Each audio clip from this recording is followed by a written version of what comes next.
లోకేష్ అసలు అసెంబ్లీకి కూడా రాకుండా అడ్డుకుంటానంటున్నారు. ఎవరు గెలుస్తున్నారు అనేది, ఎవరికి ఓటేద్దాం అన్నది వాళ్ళ నిర్ణయం కదా. ఆల్రెడీ ఒకసారి చూపించారు. ఏమైనా భయం వేస్తుందా? టఫ్ ఉంటదేమో నాకు అని? ఎక్స్పెక్ట్ చేసిన అవకాశం కాదు ఇది. వచ్చిన అవకాశాన్ని రాజధాని భూముల అంశం, ఆ ఎఫెక్ట్ మీ పైన ఎంతవరకు ఉంటుంది అనుకుంటున్నారు?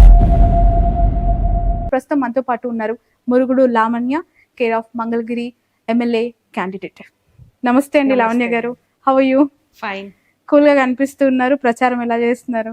ప్రచారం బాగా చేస్తున్నామండి, బ్రహ్మాండంగా జరుగుతుంది. అందరూ ప్రజలు మేము ఎక్కడికి వెళ్ళినా కానీ, ఏ చోటకు వెళ్ళినా బ్రహ్మరథం పడుతున్నారు అనమాట. మేము అనుకున్న దానికంటే కూడా బాగా రిసీవ్ చేసుకుంటున్నారు మమ్మల్ని. చాలా ఆనందంగా ఉంది మాకైతే. ఓకే, ఎక్స్పెక్ట్ చేశారా కల్లో అయినా ఇట్లా ఎన్నికల సంగ్రామంలోకి నేను దిగుతానని, ప్రచారంలో ప్రత్యక్షంగా నేను ఎమ్మెల్యే అభ్యర్థిగా బరిలోకి దిగి క్యాంపెయిన్ చేస్తానని అసలు ఎక్స్పెక్ట్ చేయలేదండి. చేయలేదు. కానీ క్యాంపెయిన్ లో మా ఫ్యామిలీ మెంబర్స్ ఎవరికైనా వస్తే నేను పార్టిసిపేట్ చేద్దామని అనుకున్నాను. నాకంటూ వస్తుంది సీటు అనేది మటుకి నేను ఎక్స్పెక్ట్ చేయలేదు. మరి వైఎస్ జగన్మోహన్ రెడ్డి గారు 175 కి 175 ఖచ్చితంగా రావాలి, సీట్లన్నీ గెలిపించుకోవాలి అనే ఉద్దేశంతో మంగళగిరిలో కూడా మరి ఖచ్చితంగా గెలవాలి అని ఆయన ఆలోచనతోటి నా పేరు అనౌన్స్ చేశారని నేను అనుకుంటున్నాను. అంటే రాజకీయ నేపథ్యం ఉన్న కుటుంబాలు, మీ అత్తగారి ఇల్లు, మీ తల్లిగారి ఇల్లు రెండు, మీ mother already ex MLA and present మామగారు కూడా ఎమ్మెల్సీ అండ్ ఎక్స్ ఎమ్మెల్యే, ఇవన్నీ ఉన్నాయి కదా. ఎందుకు పొలిటికల్ కెరియర్ పైన మీకు ఇంట్రెస్ట్ లేకుండా ఉండింది? ఇంట్రెస్ట్ లేకుండా అని కాదండి, అంటే యాక్టివ్ పాలిటిక్స్ లోకి నేను దిగాలి, నేను కూడా పోటీ చెయ్యాలి అని ప్రయత్నాలు ఎప్పుడు కూడా గతంలో? మా హస్బెండ్ వస్తే బాగుంటుందని మేము అనుకున్నాము. సో అందుకని ఒకళ్ళు ఇంటి వర్క్ కానీ అట్లా బ్యాలెన్స్ గా ఇద్దరికి బాగుంటది అని చెప్పి, ఎవరి లైఫ్ స్టైల్ వాళ్ళకి బాగుంటది చూడటానికి. ఎవరికైనా జనరల్ గా ఇద్దరు పోటీ పడాలని అనుకోరు కదా, అట్లా మా హస్బెండ్ కి వస్తే బాగుంటదని అనుకున్నాం మేము. బట్ మహిళకి అవకాశం వచ్చింది ఈసారి. ఎవరైనా కానీ చెయ్యాలి అని మేము ఫ్యామిలీ మెంబర్స్ అందరం గట్టిగా నిర్ణయం తీసుకొని అందరం కలిసి చేసుకుంటున్నాం. మీ వారు కూడా ప్రయత్నం చేస్తుంటారు, అనుకొని ఉంటారు టికెట్ కోసం కదా. సడన్ గా మీ పేరు ప్రకటించినప్పుడు what is your feel? Me husband reaction? అంటే మాకు ఇంకో 5 years గ్యాప్ ఉందేమో అనుకున్నాం. ఇంకా మా పేరెంట్స్ వాళ్ళే వస్తారేమో ఈ టైం కూడా, నెక్స్ట్ టైం కి మేము పార్టిసిపేట్ చేద్దాం అనుకున్నాము. అయితే త్వరగా వచ్చేసింది మాకు అవకాశం. సో ముందుగానే ఇచ్చేసారు. ఆళ్ళ రామకృష్ణారెడ్డి గారు మీకు అన్ని విధాలుగా అండగా ఉండి ఖచ్చితంగా గెలిపించి అసెంబ్లీలో అడుగు పెడతాను అని చెప్పి ఆయన సవాల్ చేశారు. లోకేష్ అసలు అసెంబ్లీకి కూడా రాకుండా అడ్డుకుంటాను, నేనే గెలుస్తాను అంటున్నారు. ఎలా చూడాలి ఈ రెండు కాంట్రవర్షియల్ కమెంట్స్ ని? ఇప్పుడు ఇద్దరం ప్రచారం చేస్తామండి, ఇద్దరం ప్రజల్లోకి వెళ్తాము. అయితే వాళ్ళ ప్రచారం నచ్చితే వాళ్ళకి ఓట్లు వేస్తారు, మా ప్రచారం నచ్చితే మాకు ఓటింగ్ వేస్తారు. అంటే మేము అప్రోచ్ అయ్యే విధానం అనమాట. ఏది ప్రజలకి దగ్గరగా వెళ్ళి అందుబాటులో ఉంటారా వీళ్ళు క్యాండిడేట్ అనేవాళ్ళు, మనకి ఏ సమస్య వచ్చినా మనం డైరెక్ట్ గా వెళ్ళి పరిష్కరించుకోగలుగుతామా, వీళ్ళు ఓటింగ్ కైనా కనీసం మా దాకా రాగలిగారా ఓటు అడగటానికైనా, అవన్నీ కూడా ఆలోచించుకొని వాళ్ళు ఓటు వేస్తారు. అది మాకే పడుతుందని మేము భావిస్తున్నాం. ఓకే, అంటే ఇప్పుడు టీడీపీ ఒక్కటే కాదు కదా, 3 పార్టీలు కలుపుకొని వస్తూ ఉన్న ఎలక్షన్ ఇది. ఏమైనా భయం వేస్తుందా? టఫ్ ఉంటదేమో నాకు అని? లేదండి, ఎందుకంటే మాకు గ్రౌండ్ వర్క్ గా కొంచెం ఫ్యామిలీ మెంబర్స్ సపోర్ట్ కొండంత ఉందనే చెప్పుకోవచ్చు. పెద్ద ఫ్యామిలీ మాది కూడా, మా మావయ్య గారు కానీ, మా అమ్మగారు కానివ్వండి, ఆర్కే గారు కానివ్వండి, అలాగే బలమైన కార్యకర్తలు, నాయకులు, ఇంకా ప్రజలు కూడా మాతోటే ఉన్నారు. సో అదే మాకు కొండంత అండగా ఉంది. వాళ్ళ నమ్మకం కూడా నేను గెలుస్తానని, నా నమ్మకం కూడా గట్టి నమ్మకం, నేను గెలుస్తాను. మంగళగిరి నియోజకవర్గం ఇక్కడ రాజధానికి చాలా ఆనుకొని ఉండే నియోజకవర్గం. ఒక రకంగా చెప్పాలి అంటే గవర్నమెంట్ ఫామ్ అయినప్పటి నుంచి ఇప్పటి వరకు ఎదుర్కొంటున్న ప్రధాన అలిగేషన్ రాజధాని భూముల అంశం. ఆ ఎఫెక్ట్ మీ పైన ఎంతవరకు ఉంటుంది అనుకుంటున్నారు? రాజధాని భూములు అనేది కామన్ పీపుల్ అందరిలో లేదండి. సంక్షేమ పథకాలు జగన్ గారు అనేకం ప్రవేశపెట్టారు, రైట్? గవర్నమెంట్ వచ్చిన తర్వాత మీరు ప్రచారంకి వెళ్ళిన తర్వాత మాట ఇచ్చాడు నిలబెట్టుకున్నాడు అని నినాదంతో వెళ్తున్నారు కదా, ఇంకా ఎలాంటి ఇబ్బందులు ప్రజల నుంచి మీకు వస్తున్నాయి, ఏ సంక్షేమ పథకంలో ఇబ్బందులు ఉన్నాయి అని చెప్పి మీరు గమనించారు, గుర్తించారు? సంక్షేమ పథకాలు అందవలసిన వాళ్ళందరికీ అందుతున్నాయండి. ఓకే. ప్రాబ్లమ్స్ అయితే ఏమి చెప్పలేదు ఎవరు. ఏదైనా చిన్న చిన్న ప్రాబ్లమ్స్ నా దగ్గరికి వస్తే దాన్ని ఖచ్చితంగా పరిష్కరిస్తాను. 2019 ఎన్నికల్లో నారా లోకేష్ అలా తక్కువ మెజారిటీతో ఇక్కడ ఓడిపోయారు కదా, అవును. ఈసారి ఖచ్చితంగా గెలుస్తాననే ధీమా ఆయన వ్యక్తం చేస్తున్నారు. అండ్ మీరు అసలు అభ్యర్థే కాదు, ఎమ్మెల్యే క్యాండిడేటే కాదు అని కూడా సవాల్ చేస్తున్నారు. ఎలా చూస్తారా కమెంట్ ని? బరిలోకి దిగిన తర్వాత ఎవరైనా గెలవాలని అనుకుంటారు, ఎవరైనా ప్రచారం చేసుకుంటారు భారీ మెజారిటీతో గెలుస్తామని.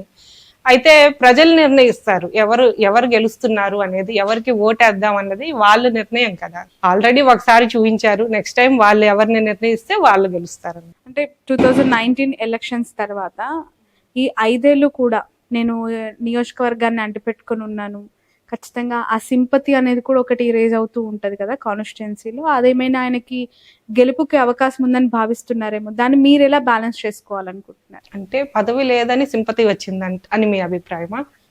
ఓడిపోయారు కాబట్టి వాళ్ళు అధికారంలో ఉన్నప్పుడు ఆల్రెడీ 3 శాఖలకి మంత్రిగా చేశారు కదా ఆయన. మరి ఏ పదవి అనుభవించకుండా ఏమీ రాలేదు. ఇప్పుడు ఏ ఓటు లేకుండానే ఆయన పదవులు అనుభవించేశారు.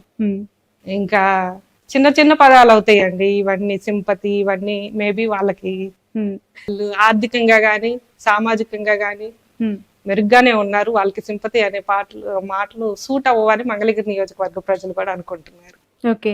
లావణ్య గారు ఎప్పుడైనా అనిపించిందా గెలిస్తే కేబినెట్ లో మంత్రిగా ఉంటానేమో? నేనైతే ఎక్స్పెక్ట్ చేయట్లేదండి, నాకైతే ప్రామిసులు కానీ ఏమీ చేయలేదు. ఎందుకంటే మా నాయకులు కార్యకర్తలు గెలిస్తే మంత్రి వస్తుందమ్మా అని చెప్తున్నారు కానీ ఓకే నవ్వి ఊరుకుంటున్నారు కానీ అలాంటిదైతే ఏమీ లేదు.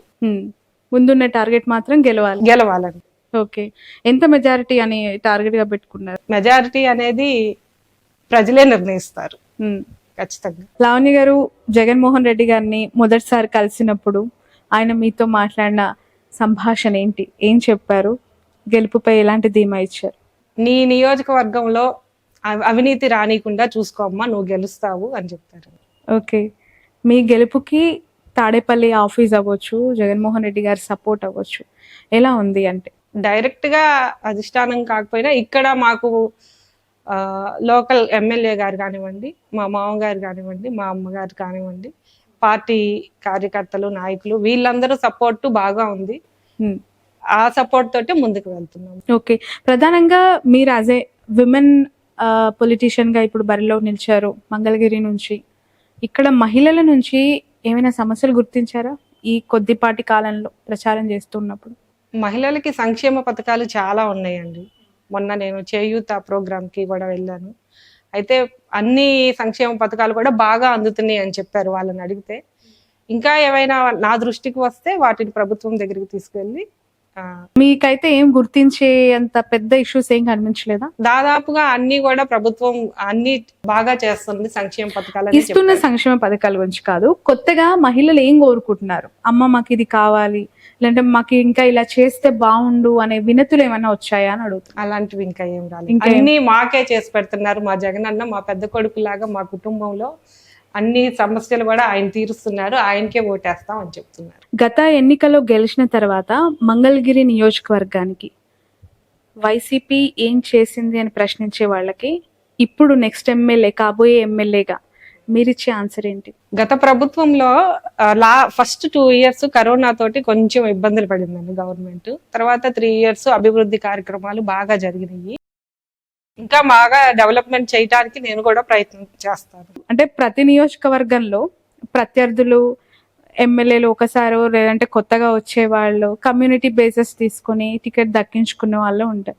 కానీ మీ ప్రత్యర్థి చాలా కాంట్రవర్షియల్ అండ్ ఐబాల్ అటెన్షన్ ఉన్న టీడీపీ అధినేత చంద్రబాబు నాయుడు గారి కుమారుడు లోకేష్ గారు చాలా బలమైన ప్రత్యర్థి, నా పోటీ ఎంత ఇబ్బందిగా ఉంటుందేమో అనే అభిప్రాయం కానీ భయం కానీ వేస్తోందా మీరు ఫీల్డ్కి వెళ్ళినప్పుడు? సామాజికంగా మేము వెనకబడ్డ వాళ్ళం అయి ఉండొచ్చు, పేద సామాజిక వర్గానికి చెందిన వాళ్ళం అయి ఉండొచ్చు, కానీ మా వెనక ప్రజల అండ బాగా ఉంది. కార్యకర్తలు కానీ నాయకులు కానీ హ్మ్. మాకు సపోర్ట్ చేసే వాళ్ళు బాగా ఉన్నారు. మాకు నైతిక విలువలు సమాజంలో ఉంటే బాగుంటది అని మరి జగనన్న కూడా మా వర్గ ప్రజలకి అవకాశాలు ఇస్తా వచ్చారు. మేము ఆయన నమ్మకాన్ని వమ్ము చేయకుండా అందరం కలిసికట్టుగా ఈ సీట్ ని గెలిపించుకుంటాం. రైట్. మీరేమో సామాన్య మధ్యతరగతి అతి సామాన్య కుటుంబం నుంచి అని చెప్పి అవును. చెప్తున్నారు. కానీ ఈ నియోజకవర్గం ఎస్టాబ్లిష్ అయింది most powerful and costliest constituency in the AP అని చెప్పి రకరకాల వార్తలు వస్తూ ఉంటాయి. ఎలా అనిపిస్తోంది? అంటే అవకాశం ఇచ్చారండి, మా నాయకుడు గొప్పతనం అది అనమాట. అంటే అంతా అబౌవ్ కేటగిరీ వాళ్ళకే ఇవ్వాలి అనేది కాకుండా వీళ్ళకి కూడా ఇస్తే వాళ్ళ వర్గంలో ప్రజల సమస్యలు కూడా వాళ్ళు తీర్చుకోగలుగుతారు. ఆల్రెడీ ఇప్పుడు ఇక్కడ ఎస్టాబ్లిష్మెంట్ అయ్యున్న ఆ రూట్ లోనే వెళ్తున్నారు.